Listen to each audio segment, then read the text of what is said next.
30 வருஷமா பூஜை பண்ணிக்கிட்டு வர நீயா என்ன பார்த்து 3 கண்டுமா அவிஞ்சு போச்சான்னு கேட்டேன். இது வரைக்கும் வெளியில இருக்கிறவன் தான் விவரம் புரியாம கேள்வி கேட்டுக்கிட்டு இருந்தான்.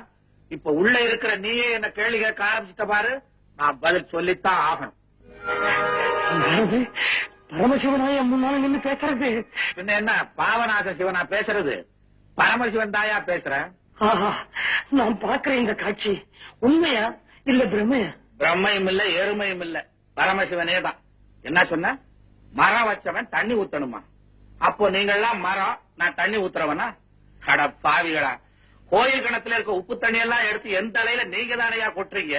அதுக்கு பதிலா உங்களை உட்கார வச்சு நான் கொட்டணுமா? அதுக்கு இல்ல ஆண்டவனே, 30 வருஷமா நான் உங்களுக்கு பூஜை பண்ணிட்டு வரேனே, எனக்கு எந்த விதமான வருமானமும் கிடையாது. ஆனா கள்ள கடத்தல் பண்றவன், கள்ளனம் தடிக்கிறவன் இவெல்லாம் ஓன் இருக்கானுங்களே, இது என்னங்க நியாயம்?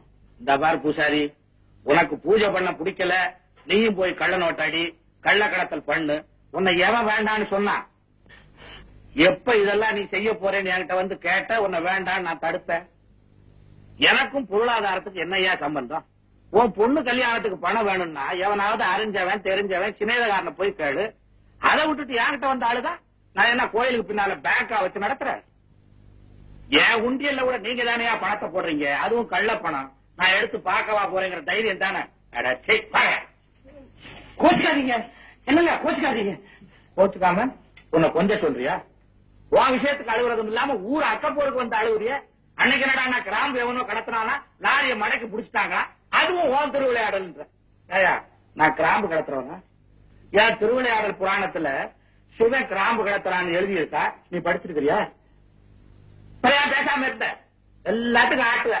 அது போகட்டும், அன்னைக்கு அந்த கனக சபை வந்து உடம்பு கெட்டு போச்சுன்றான், அதுவும் ஏன் திருவிளையாடல் நீ சொல்ற?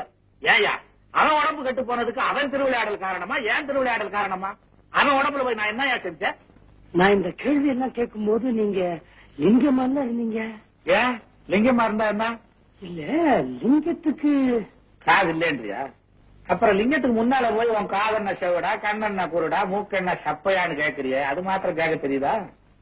இப்படித்தாங்க கஷ்டப்படுற ஒவ்வொருத்தரும் எந்த சாமி கிட்ட எப்படி கேட்கறதுனே தெரியாம அழுகுறோம். தெரியாம அழுகுறீங்களா? இந்த பார் பூசாரி, கோயிலுங்கிறது வந்து சொத்து கேட்டு சுகம் கேட்டு அழுகிறதுக்காக ஏற்பட்ட இடம் இல்லையா? பின்ன கோயிலுங்கிறது எதுக்குங்க? சொல்றேன் கேளு. இந்த கெட்டு போன உலகத்துல ஊருக்கு ஊர் ஒரு கோயிலை கட்டி அங்கங்க 40 சதுர அடிய கெடாம வச்சிருந்து இந்த கெட்டு போன கும்பல் எல்லாம் அங்க வந்து நின்னு நாம ஏன் கெட்டோம், அடுத்தவனை ஏன் கெடுத்தோம், இனிமே கெடாம இருக்கிறதுக்கு என்ன வழின்னு சிந்திக்கிறதுக்கு தாயா விட்டு வச்சாங்க. அப்போ நாங்க சிந்திக்கலையா? எங்கய்யா சிந்திக்கிறீங்க? நீங்க கெடுறதுக்கும் அடுத்தவனை கெடுக்கிறதுக்கும் இங்க வந்துதானே பிளானே போடுறீங்க. நாம 2 பேரும்